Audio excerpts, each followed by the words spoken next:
worksheets? Right?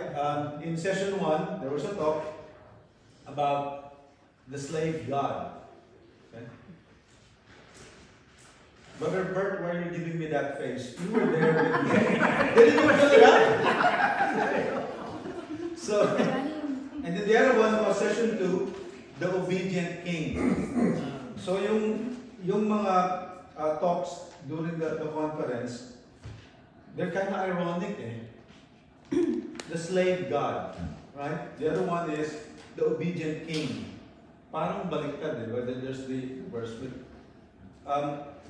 Quick one. Session 1, the activity was invitation to self-emptying, to self-empty. Okay? So just wanted to read these 2 reflection questions, and siguro at the silence of our hearts, you don't have to write it down, but at least mentally write it down, yung mga answers to these 2 reflection questions. The gist of the talk, and please chime in for those who also joined this voice. Yung session 1, the slave God, is, the gist of it is we need to empty ourselves first before God can come in. The metaphor given by the speaker was, imagine a pitcher of water or soda, right? You need to empty it out before God's healing water should come in, so that God can be poured into this empty pitcher. So 2 reflection questions. 1, what are the things that hinder you from fully embracing your role as God's humble servant?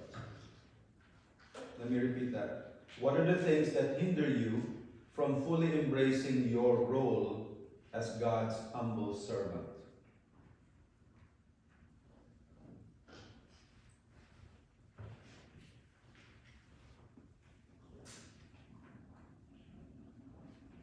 And number 2, reflect on what the Lord is asking you to let go of, to make space for His grace and blessings to flow freely in your life. Let me repeat.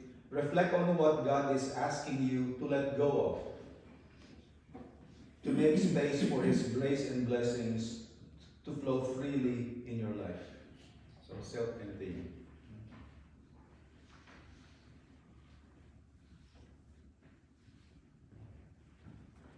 And I'd like to call Brother Paul